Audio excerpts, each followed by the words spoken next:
నేను నీకు ఒక విషయాన్ని మళ్ళీ మళ్ళీ గుర్తు చేయదలుచుకున్నాను. దేన్ని రెండవసారి వదులుకోకు మిత్రమా. మనం ఇతరులకు సహాయపడే విషయాల్లో పండ్లనిచ్చే చెట్టులా ఉండాలి. చెట్టుకి ఇవ్వడమే తెలుసు. మంచి మనసులు కూడా అంతే. ఇతరులకి సాయం చేయడం తప్ప వారి స్వార్థం కోసం ఎప్పుడు ఏమీ ఆశించరు. ఇదే నిజమైన జీవితం. మనసులో ఏది నాటితే అదే పెరుగుతుంది. ప్రేమ, ద్వేషం, పగ, ప్రతీకారం, నిరాశ ఏదైనా కానీ దేన్ని పెంచుకోవాలన్న నిర్ణయం మనదే. మౌనం సముద్రం వంటిది, మాట నది వంటిది. సముద్రం నీకోసం వెతుకుతుంటే నీవు మాటలు అని నదిలోకి దిగకు, సముద్రం మాట విను.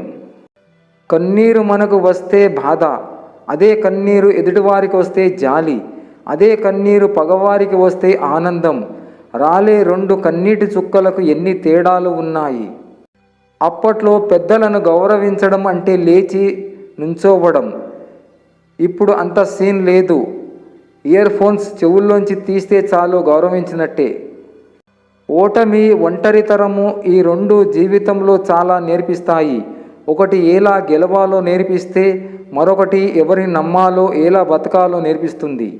డబ్బు, పరపతి, పేరు వీటన్నిటికంటే జీవితంలో ముఖ్యమైనది సంతృప్తి, ప్రేమ, సంతోషం.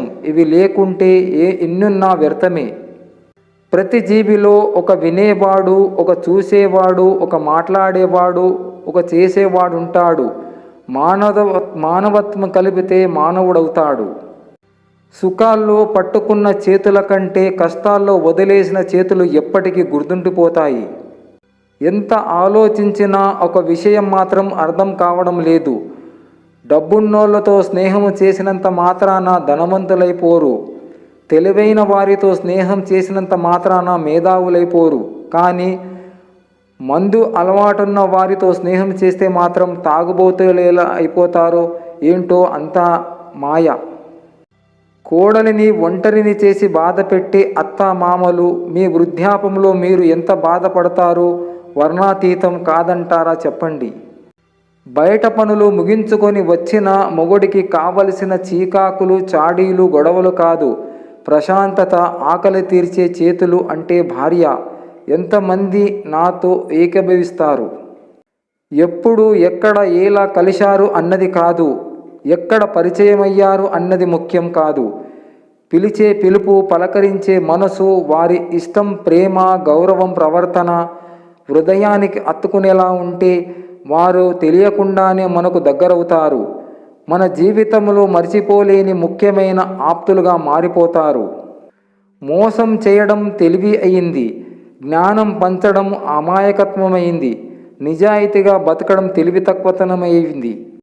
నీతులు ఆచరించేవారు తగ్గిపోయినంత కాలం అధర్మం పెరుగుతూనే ఉంటుంది, హింస రాజ్యం మేలుతుంటుంది.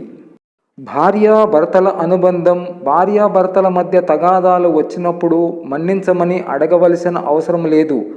భోజనానికి రండి అని భార్య పిలిస్తే ముందు నువ్వు తిన్నావా అని భర్త అడిగితే చాలు, యుద్ధాలు జరిగే స్థితి రానే రాదు.